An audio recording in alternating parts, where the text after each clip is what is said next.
Hello and welcome to today's webinar. Today's topic is top tips every Dynamics 365 or CRM admin should know.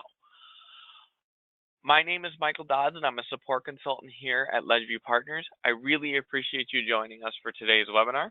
We got a lot of material to get to, so let's jump right in. First, we're going to start off today's webinar with auditing, the importance of auditing and troubleshooting, and the prevention of data loss. Then we're going to move to data management, how to take control of your storage. We're going to flow down to cascading rules, what they affect and how to edit them. Specialized fields, we're going to focus on calculated and roll-up fields and then some considerations and limitations. Solutions, what you need to know before importing a third-party solution.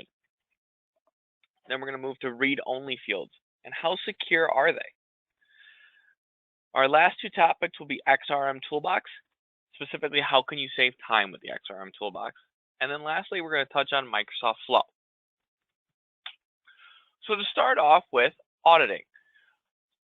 What is auditing? Auditing is basically a way of tracking the information that is changed within your system. And you can track it on a global level, and you can actually track it for each record as well. So it's really, really a handy tool. So to start off with, you want to turn on auditing system-wide. And to do this, you want to go to Settings, Auditing, and then Global Audit Settings. So you're going to turn on auditing by clicking the Start Auditing right here. Choose the different areas you want to enable auditing for. If you hover over them, it will show the different entities that it will turn on the auditing for. So it's a really nice way to bulk turn on auditing. And you can also audit user access to show which users and when they're accessing. So really, really important there. You can also edit entities that are audited. So you can go down to the entity level. As many of you CRM admins know, Customize the System is a place where you're going to be making a lot of changes. So you're going to want to go to Settings, Customizations, and Customize the System. If you ever heard any of my webinars on user groups or attended any of my trainings, what you're going to hear from me 99% of the time is to click the little drop down arrow next to the entity to get into views and forms and information like that. This is one of those scenarios where you're not going to do that. You actually want to click directly on the entity name. Scroll down to the Data Services section and then check mark Auditing. This will then turn on auditing for that entity. Now, fields have auditing turned on by default, but if you want to make an adjustment, have it disabled or enabled, or if when you created the field you marked it as disable, you can simply go into the field and change it from disable to enable. Right within Customize the System, just like you were within that entity, click on the little drop-down arrow and go to Fields.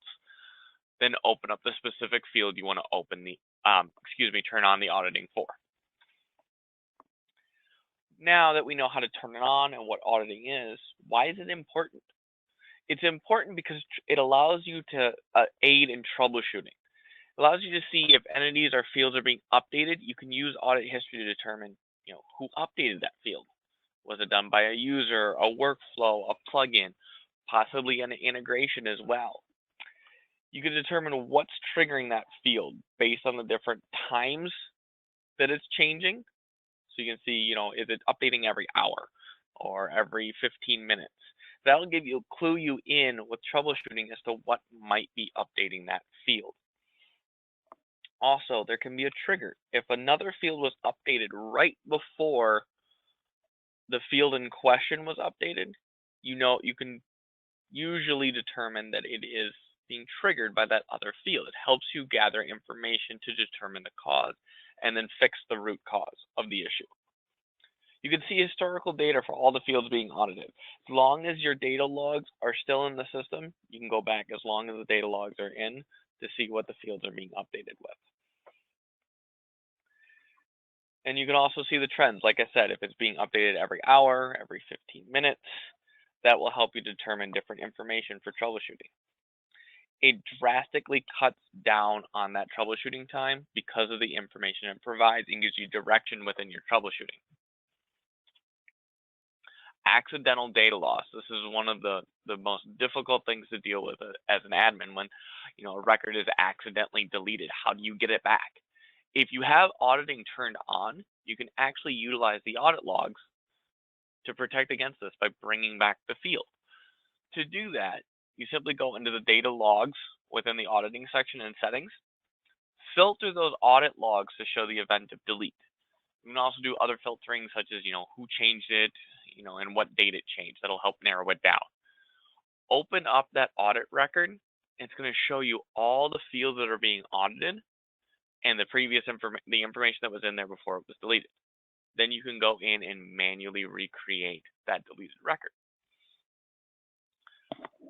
Another and probably more common way for accidental data losses, when you're in the system and you're in a field and you accidentally hit the Q button instead of tab, now you've deleted all the information that was in that field and replaced it with Q. Believe me, I've done this myself. It's a really, really easy thing to do, but you can utilize audit history just by checking the audit history to see what was in that field before you change it. It'll show the previous field information, new information. So then you can just manually put back in what it used to be. No harm, no foul. It's a really, really great tool. Next, we're going to move into data management. First thing we talk about with data management is storage considerations.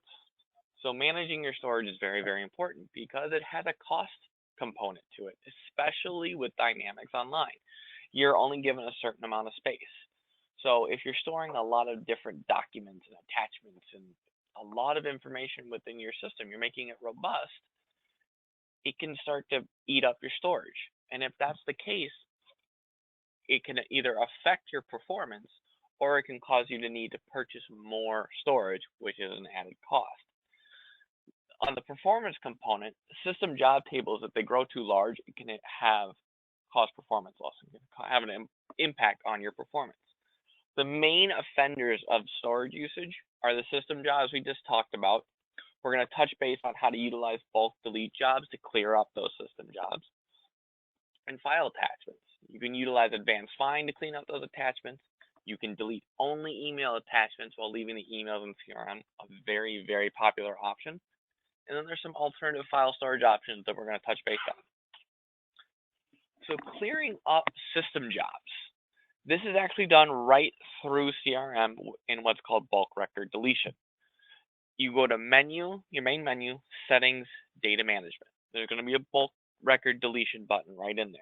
Click on that and it's going to open up a view. Click on new to create this wizard. You're going to click next to begin the wizard. Set your filters. You want this to be system jobs. We highly recommend using these basic filters to help clear up system jobs just because you don't want to delete recurring jobs. And these are just ways to help keep your information clean and clear up system jobs without having an adverse effect on your system. So you want to set your look for, like I said, the system jobs. Set your status reason to equal succeeded. You only want to clear out system jobs that went through fine, but succeeded. Recurrence start does not contain data, meaning it doesn't have a recurrent start date because you don't want to delete those recurring jobs. System time, or system type, equals workflow or system event. Those are the ones that take up the most room and the best ones to delete. Completed older than 1 month. This basically means you're going to keep 1 month worth of system job information and delete anything older than that. Once you've done this, I recommend clicking preview records because the last thing you want to do is just say, oh, I got my filters right, and just move on and delete it. Because if you delete something that you weren't supposed to, it's gone. And you're not going to be able to get it back. So I highly recommend doing preview records to confirm what you want deleted. Then click next. Provide a unique name. This will kind of help distinguish what this bulk record deletion job did. You can select a time to run the job. We recommend doing this during off hours or when the system's really slow on usage. The reason for that is because it's going to have an adverse effect on your system and you don't want to affect your users. So overnight or maybe during lunch when everybody goes out of the office, that would be a time to do it. Select the job to run every 30 days. That way it's reoccurring. So every 30 days, it's going to look at the last anything older than a month and delete it. That way you're keeping it up to date. You can also send yourself a report when it's complete. Notify yourself and notify someone else. So a really great tool there as well. So you don't have to stay in CRM to be notified of it. Then click Next and Submit on your last screen. Now the other major culprit is attachments. So emails and note attachments. And then we have the debate of, do we use CRM or do we use SharePoint? So because you have the ability to add attachments to CRM, it creates a debate of where should I keep this? It's the convenience versus storage question. Convenience because it's right in CRM. It's right there. I don't have to log into another system to go and find it within Office 365 SharePoint. It's right there. It's really convenient, but it's going to eat up all my storage, which you don't want to do. This is where SharePoint integration comes into play. It allows you to put documents from SharePoint into SharePoint, but have a direct link to that record right in CRM. It's a great tool, and it won't adversely affect your CRM storage. So if you want to remove attachments from CRM, there's a couple different ways to do this. The most common one is using Advanced Find. You can do this for notes and notes and emails, excuse me. For notes, it's really simple. You just set your look for to notes, set your file size. Just remember that this is in bytes, and then set it to be greater than or equal to the byte size that you want, and it will delete any notes that are that size or greater. With email messages, there's just one more step. On your first select, you're going to go down to the related record of attachment item. Then again, set your byte size. Please keep in mind, this is going to delete the entire email message, not just the attachment. So that leads to the question, how do I remove an attachment without deleting my email as well? And that can be done. It's one of our more popular options, and you can use a custom coded solution to do this. It will only delete the email attachments while leaving the emails in Dynamics. Basically what it does is it runs a workflow to strip out the attachment and then only delete that attachment while leaving the email in. You can take this even further with some more code and schedule to run on a maintenance-based schedule. So run it every certain amount of days or certain amount of months, and base that on your policy and your needs. Next, we're going to move into cascading rules. Naturally, that leads to the question, what are cascading rules? They're simply how CRM interacts with any child records where there's a relationship between two entities. So, for example, accounts and contacts, parent to child. So account is the parent, contact is the child. Accounts to activities, contacts to activities. Those different types of relationships, they have cascading rules. What the cascading rules actually do is completely dependent on the cascade action and the rules associated to them. So what do the cascading rules, now that we know what they are, that's dependent again on action and rules. So the actions are what happens to that parent record. For example, when it's reassigned. When it goes from myself to Tyler, we're reassigning the record, and that can trigger a rule. Share or unshare, if I share a record with somebody or I take away those sharing privileges from someone. Rollup view, these are simply activities that are related to custom entities, only in Dynamics 365. Reparented, I'm going to spend a minute on this just because reparented is one of those actions that gets confused frequently. The way to look at this is if you have an activity that you've associated to an account. So let's say we have a task that we've associated to John's Burger Joint. If we realize that John's Burger Joint shouldn't be the account associated to it, it should actually be Tyler's PR firm, and we change the association to Tyler's PR firm, that's a reparent. That means that the new activity is going to be shared with the owner of Tyler's PR firm. And remember, onCreate is also a reparent action. because you're setting up the parent for the first time. Deleted simply means the record is deleted. Merge, when a parent record and a similar entity, a similar record from that same entity are merged together. So now that we know what the actions are, what are the different rules you can select? So the different rules are cascade all. Simply what it means, flow the change down of that action.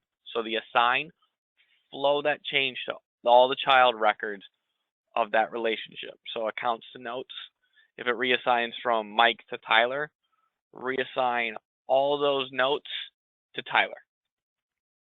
Active records, basically it means don't make the cascading change to any inactive records, only look at active child records. User owned, a good way to look at this is if, let's say, I share a record with Tyler, it's only going to share records that child records that I own to Tyler. So if there's child records that maybe Christina owns, they're not going to be shared with Tyler. Cascade none, that simply means no cascading will take place. Now there are different types of cascading rules, and I'm sure you're probably seeing this. I could spend hours on cascading rules.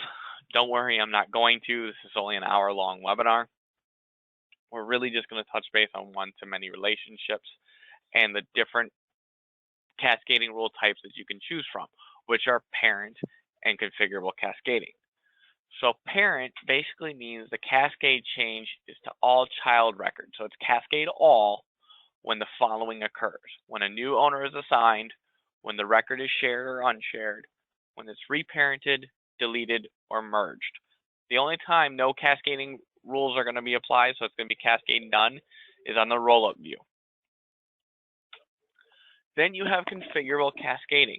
This is where you can choose the cascade rule. So cascade all, cascade active records, cascade user owned, or cascade none for any action except for delete, rollup view, and merge. Those are locked into what they are. They cannot be changed. So now that we know what cascading rules are and all about them, how do I make the changes? How do I make the changes that we just talked about? You want to navigate to our favorite place, settings, customizations, customize the system. Choose your entity, click on the little drop-down arrow next to it. Click on the one-to-many or many-to-one relationship, because many-to-one is just the flip side of a one-to-many. Open a relationship, and then scroll down to the very bottom where it says relationship behavior. And as you notice, within configurable cascading, you can make the change for assign, share, unshare, and reparent. Rollup view, delete, and merge are locked into what they are. They're grayed out. They can't be changed. We're going to move on to rollup fields and calculated fields, which are two specialized fields within CRM. We're going to start with calculated fields. And what are they?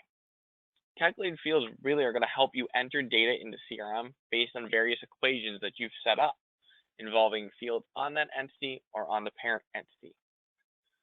You can make calculations conditional based on different fields in the current entity or related entity. It's a really, really helpful tool. You can also do an else if statement to perform a completely different calculation based on different conditions. So if the first conditions aren't met, so the different set of conditions, different calculation. Calculated fields really help to eliminate manual calculations. So if you want to determine,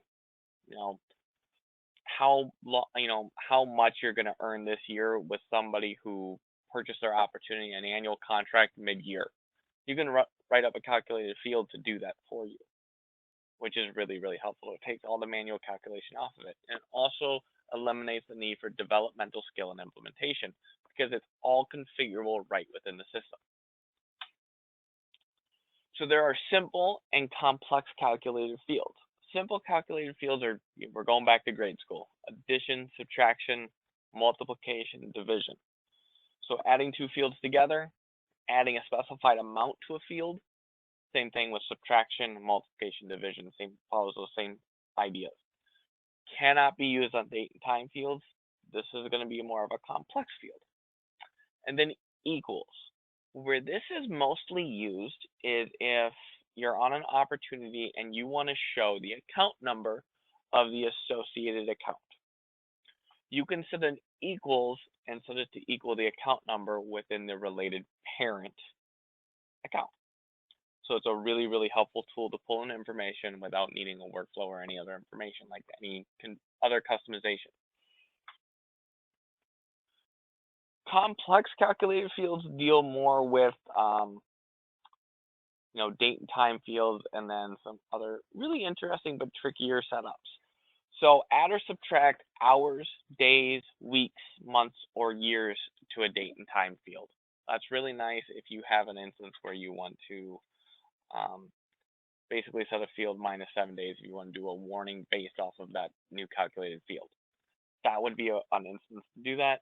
Difference in time, basically calculate the difference in time between due date and time fields. Keep in mind they have to be set up the same. If they're not set up the same, the calculation will not work.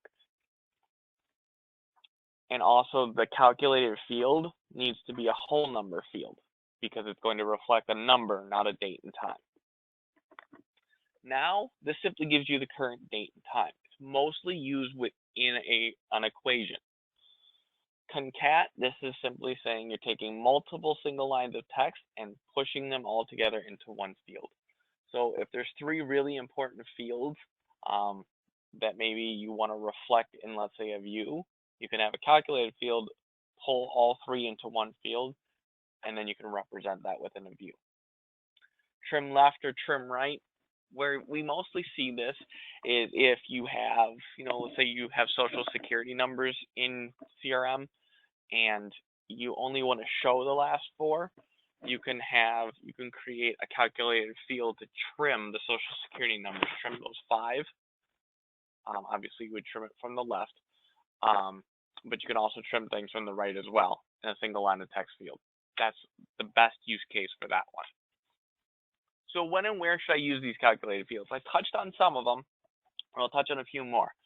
How long a record has been open, the difference in time between estimated close date and actual close date. How close was the salesperson? Same thing with estimated revenue and actual revenue. Were they spot on? Were they keeping their estimated revenue up to date as the opportunity moved along, or were they way off? You can, again, add hours, days, weeks, months, or years to a date field. Calculate the total discount applied to an opportunity. And then you can also calculate the total value of an item, so quantity times the unit price. And then when a field is on a parent entity and needs to be used in a calculation, calculated field is a great way to do that. Because it's a specialized field, it does have limitations within the system. Only fields on that record or the immediate parent record can be used in that calculated field. You can reference other calculated fields, but you cannot reference the calculated field you're setting up within that calculated field because obviously the field you're setting up hasn't been created yet. Charts and queries, so like where I said you're going to use a calculated field in a view, you're limited to a max number of 10 calculated fields within the view or chart or advanced find. You cannot calculate when the user is offline. If they're offline, it's not going to calculate. And then a field cannot be used in a calculated field if it references a related entity, references another calculated field, or references a logical value to sort data from a query. What are rollup fields? That's the next specialized field that we're going to touch on. Rollup fields calculate all specified fields from child records and put that calculation into the rollup field. So really where you might see this is if you want to show on an account the total estimated revenue between all open opportunities. This will bring conditions into play. So as you see here, you can add conditions so you're only pulling the information you want from the specified child records. You can also add a condition on the entity that houses that rollup field. So in our example here on the right, our condition is that the status is open. We only want to look at open opportunities. Then we're going to sum up our estimated revenue onto the account. Rollup fields can calculate the sum, the maximum, the minimum, and the average. Rollup fields will run every hour, only after an initial 12-hour setup. The first run of the rollup field will not run for 12 hours. After that, it runs every hour. You can also run it on demand by clicking on the refresh button on a field. So if you see the field here, if you hover over it, there'll be a refresh button right here that you can click on. It's going to refresh that rollup field. Now, where would you use a rollup field? You know, if there are several child records and you want to pull together information from those several records into one calculation, that's what you want to use a rollup field for. So product on an opportunity, and you want to show that total amount on the opportunity.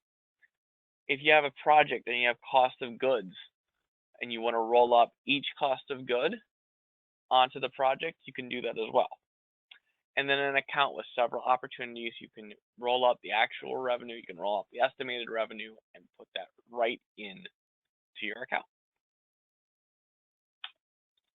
Limitations of a rollup field. We touched on this before. The first rollup will not run for 12 hours. Then it runs every hour after that. Rollup fields can't trigger a workflow. So what that means is, if, let's say you were looking at that total estimated revenue example that we had earlier, and you say, if this equals $10,000 or more, send an email to the sales manager. Unfortunately, you wouldn't be able to do that because it wouldn't be able to trigger it. You can only have 10 rollup fields per entity and 100 per CRM organization. May sound like a lot, but if you have 10 entities, which a lot of people have 10 entities that they use, and you have 10 rollup fields on each, you're out of rollup fields. And then modified by and modified on are not updated when the rollup field is updated. It doesn't consider it a modification. Next, we're going to touch on solutions and importing third-party solutions. So for solutions, you have managed and unmanaged solutions. Managed solutions, you can modify any customizable solution or component or add more solution components.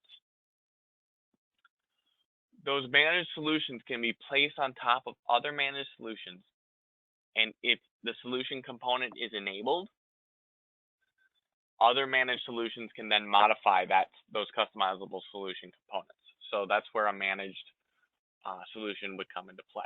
Really what a managed solution is where you want to lock down a solution. You want to lock it down so no changes can be made to it, and when you import it, it's in there. No changes can be made. It cannot be exported from a solution. So basically, you can export an unmanaged solution and export it as managed, but you cannot actually export a managed solution. As I say, they cannot be edited once they're imported. And then deleting the solution will also delete the associated customizations. So if you think about it, it's kind of like a claw at those carnivals where they grab the teddy bear. You have to break each one of those before you can pull it up. Otherwise, it's going to pull data with it. So there's a risk of losing data. Unmanaged solutions, all solutions start as unmanaged, and then you would export them as managed. They can be edited after they've been imported, unlike managed. It ensures that the data is always part of that default solution, which is important. Deleting that solution will not delete the customization components. So it's not like the claw where it's going to pull the other information with it. It's the preferred method when moving updates from your dev org to your production org. Some best practices for importing solutions, again, from your dev environment, do it to production, do it as unmanaged. Publish your solution right after you've imported. As we all know, as admins, one of the things that's forgotten the most is where you make a change and you don't publish it. And that's simply a change within your solution. This is a case where you want to make sure you publish that solution you've imported. Otherwise, nothing that you imported is going to show. Activate plugins and workflows when you import them. If you don't activate them, all that work that you did in the dev org is not going to show live until you activate those plugins and workflows. So very important to check mark to activate those upon import. And ensure required components for what you are importing are in the system. So for example, if you made changes in your dev org to an account and accounts associated, to contacts and opportunities and all of that, when you take the account that you changed, the account entity that you changed in dev and put it into production, if it doesn't have those required components like contacts, opportunities, etc., in your target org, in your production org, the import will fail. So you want to make sure those entities exist already. Importing third-party solutions. So third-party solutions are a great tool, but there's some warnings to go along with it. Once they are in your system, they can make a lot of changes. So when they're in your system, you want to make sure you put them into the dev environment first and do a ton of testing to understand what it does. Does it negatively affect my org, or does it negatively affect any changes I've made? If you don't have a dev environment, spin up a trial org and understand what it's doing. Open it up, see what entities the solution is impacting. So for example, if it touches accounts, contacts, opportunities, back up those entities from your production org. Only import solutions from trusted sources. I know this kind of sounds like a common sense thing, but it's one of those things of if you see a great third-party solution, but you don't know who it's coming from or the source, don't import it. And then understand what that solution is doing and what you're importing prior to publishing. The last thing you want to do is publish it, realize that it made a bunch of changes, and then try to figure out how to get it out. Now that sounded like a lot of warnings, but those are more best practices. These are really the warnings of what it can do to your system. These solutions can make changes to your forms. It can, add fields, hide fields. It can make massive changes to your forms that you spent as an admin a long time setting up. Those workflows, duplicate detection rules, audit settings, cascading rules that we just went over, and even system views that takes a ton of time as an admin. These third-party solutions can come in and make changes or deactivate them. And then you're back at square one and going, oh no, now I have to fix all of this. If you do import a solution and it adversely affects your organization, it can take hours to remove this, because you have to check the dependencies of the solution you're removing and then remove each connection before you can pull it out. So if you think of that claw, break each connection and then pull it out. Next, we're going to jump into read-only versus field security profile. So the question is, how secure are read-only fields? Read-only fields are locked on the form, but that doesn't mean they can't be bypassed. They're only in the web browser, it's only on the client side. So different add-ins can actually let you disable read-only. So for example, Level Up for Dynamics 365, which is a Google Chrome add-on, has a thing called God Mode. If you click on God Mode, it will render any read-only fields useless. You can make all the changes you want. So it's a click of a button. And then anyone that has any developer skills or knowledge can change that read-only to active. All they have to do is hit F12 and make some changes. So that leaves the question, what should I be using? Field Security Profile has some great advantages. It's more secure. It's locked down on server side. So then the simple developer tools and add-ons cannot make the changes. It's still locked down. It prevents users from being able to read or edit specific fields, meaning you can lock down a field. If you only want 2 people to be able to read it in the company, you can actually lock that down with Field Security Profile. No one else can see it. It allows specific users to have access to read or edit the fields. And we're going to jump into CRM, and I'm going to show you exactly how to do this. So we're going to set up Field Security Profile for the manual opportunity discount field. All users in CRM can read the field, and then only Tyler, Mike, and the CRM admin can update that field and update on create. That's very important because on create is different than an update. So you want to make sure you set them for both. So within CRM, the first thing we want to do is actually go into that field and make sure we've enabled it for field security. If it's not enabled, when you start to set up your field security profile, you're going to see, wait, that field isn't available because we haven't enabled it yet. So open up any record within the entity, click the form button, and then once the form opens, we're going to open up the manual opportunity discount, which is right here. So then we're going to double click it to open, click on details, and then click on edit. This is going to then open up the field, and you can see right here, field security. Just click enable, then click save and close.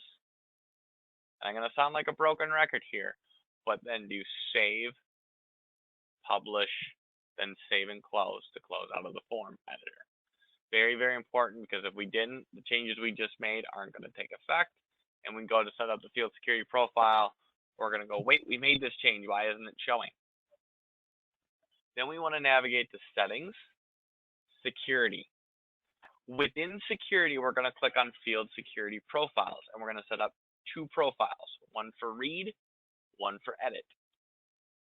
So we're going to click on new, and we're going to name this.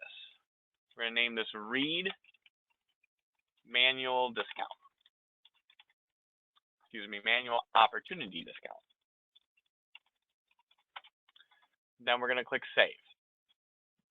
Now, a really cool feature within CRM, especially if you have one business unit, whenever a user is set up, they're automatically pushed to a business unit, to the business unit they're in, and then there's a team for that. So then everybody, if you have one business unit, they're all part of that business unit team.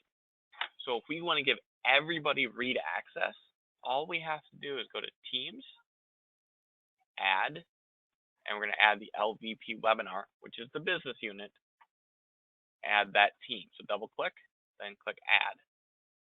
Then we want to come down to field permissions. Manual opportunity discount, double click to open and edit, and we are only going to give them read access, not update, not create. So click yes for allow read, click OK. It's going to set this up. Then we click save and close. Now we're going to create a new one. This is never going to have to be updated because any new user that's added is automatically going to be added to that team. So you never have to add new users to it either. It's all automatic for you. Next, we're going to add the new field security profile for edit manual opportunity discount. Click save. And this time we're going to go to users because we're only adding 3 users that can make edits. And we're going to add those 3 users. We're going to add CRM Admin, Mike Dodds, Tyler Felton. Now we have all 3. Click Add. And it's going to add these 3 users, and there they are. Click Field Permissions. Find our manual opportunity discount, and we're going to give them read, update, and create access. Then we click OK. Save and close.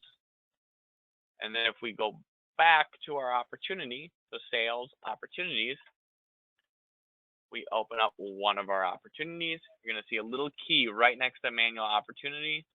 And because I am logged in as CRM admin, I can make the adjustments.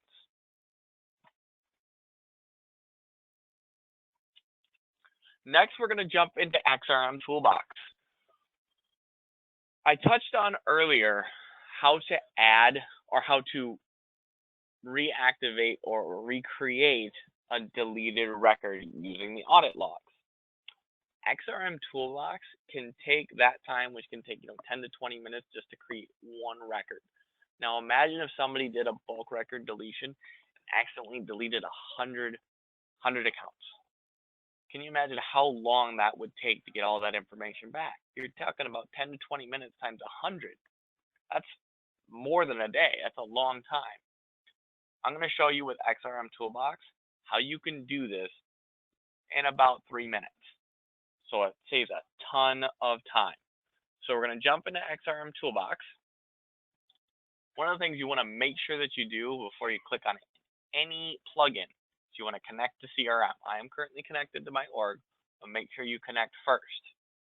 We're going to go down to recycle bin, and then we're going to open up the recycle bin. We're going to click load entities and users, so it's going to load all the entities and all the users from my demo org that we've been in. Once it loads all of these, we're going to choose the entity. And I know that we bulk deleted a bunch of it, or 3 accounts is what we deleted. I don't specifically know the user, so I'm just going to leave this as all users. But I know it was done after 5.1. So I'm going to put this in at 5.1 and then click show deleted. It's going to load them all for me. Then I'm going to come in here and I'm going to select all of them. And I'm going to click restore records. Click yes, it's going to start. It's going to put them all back into the system. So if I minimize this and I bring back our CRM, you'll be able to see that the accounts are back in the system. So if we just go to active accounts, you're going to see that widgets RS, test 1, 2, 3 are back in the system. So very, very great tool, very easy to do. Takes about 2 to 3 minutes. You can also edit audit settings. So that step that we showed in the beginning, so how you would need to go to global audit settings to turn it on, then go into customize the system to edit for entities, go into the field section within there to edit fields. A lot of moving around. XRM Toolbox can actually allow you to make these changes all in one place, no navigating around. All you really have to do is load your data, activate the system audit to turn it on. Then you can add entities. So add different entities that you want to turn it on for, or remove from the list selected entities so they're no longer being audited. Then, once you have that entity selected, you can also add and remove specific fields within those entities as well. It drastically reduces the time it takes to manage this, especially on a large scale. Moving solutions from dev to production, that can be a little bit cumbersome just because you have to export the solution, then move to production and import the solution. So it's, again, it's moving around, it's navigating. XRM Toolbox allows you to do it in one place. Now you're already connected and you want to be connected to the org that you are exporting from. Load those solutions, so the source environment. Okay. Load those solutions, then select target. Now you're selecting the target where you want to import the solutions to. So you select the solution, select the target, then what you're going to do is choose the different options. And if you remember correctly from earlier, we don't want to export this as managed, and we don't want to convert it to a managed solution. So we're going to leave those two unchecked. We always want to activate the plugin steps and workflows ahead of time. And then we want to publish the solution after having imported, so it's published right away. So it's all in one spot. Then all you have to do is click transfer solution. That's it. That's it. It's easy as can be. Next, you can running on-demand workflows in bulk. On-demand workflows are fantastic. I love them because you can make mass updates to different records within your system on demand as you want them to be. Now imagine if you want to make that same change for 3,000 plus records. The max amount you can see per view is 250. So you're going to check mark all 250, run workflow on demand, choose the workflow, run it, wait for it to complete, click the arrow to move to the next screen, and repeat the same steps. And you're going to do this many, many times because there's over 3,000 records. It's going to take a long time to do. What XRM Toolbox's bulk workflow execution allows you to do, select the on-demand workflow. It's going to read what entity this is for, and then you can choose the view of fetch XML query. Grab that, so the view you want to run for. You can create your own view just for this workflow update. Then, very important, choose your batch size. How many records it's going to run for at a time. You can go from 0 to 1,000. Don't recommend going up to 1,000. Probably more along the lines of 500. You can set an interval, so between each batch, you can put a delay.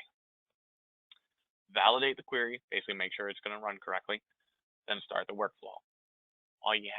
Then you can go about doing any other work that you have. You don't have to wait, move to the next screen, and do it all over again. It's going to do it all for you. Editing users' personal settings. Instead of having to rely on each user to go in and make updates that need to be done, you can actually do it on their behalf. So if you're connected to your production org, click Load Users and Settings. Choose the users you want to make the edit for. So if it's all of them, or if it's a new user, just check that one user. Then make any change in here that you need to. The one to pay special attention to is email settings.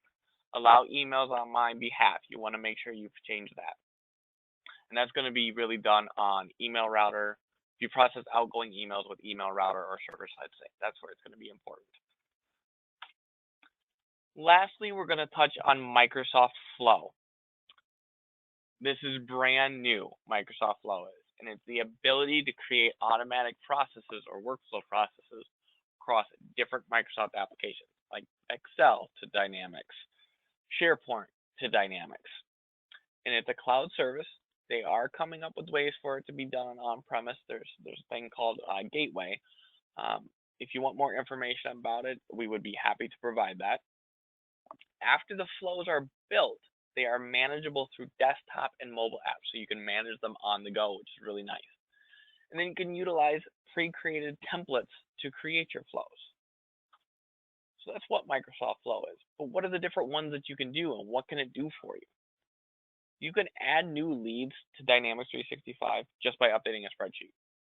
So if you have a spreadsheet, you can add a line to the spreadsheet, and it will put that new information for that lead right into Dynamics. Really, really cool. This next one is a sign of the times. Social media is taking over, and Twitter is a big social media tool. You can create leads from a tweet. You can create a list item in SharePoint when a new record in CRM is created, and vice versa. You can create a record in 365, Dynamics 365 when an item is added to a SharePoint list. And if a new opportunity is created in Dynamics 365, you can send it on an email using your SMTP server. Last one we're going to touch on, and we're going to kind of show you how the flow looks, is when a file has been added to OneDrive and it contains a 365 contact's last name. It'll automatically attach that file to the record in 365 as a note. So if Mike Dodds is in Dynamics 365 as a contact, and there's a file, and we add a file in OneDrive that contains my last name, we're basically saying when a file is created, specify the folder. You can go down to the list record. You can choose the organization name, so the organization you're on. And what it's going to say is if that file name contains Dodds as the last name, create a new record within Dynamics 365, choosing the organization. There are a ton of resources out there, and we at Ledgeview Partners have a ton of resources for you. We have blogs and video archives that have more information, and we're adding to them all the time. You can visit them at the links on the screen here. We also have a CRM user group webinar. You might recognize the voice. It is me, Michael Dodds, that also runs those, and you can sign up for free. Just simply navigate to that link provided and then register for the user group webinars. Our next one is going to be in June. And you can also find other free webinars listed on the right side of the blog at that blog link above. Microsoft also has a ton of resources as well. Feel free to visit any of the ones listed on the screen. I want to thank you very much for your time today. I know there was a lot of information thrown at you, but on behalf of myself and Ledgeview, thank you very much for attending and being such great customers. Have a wonderful day.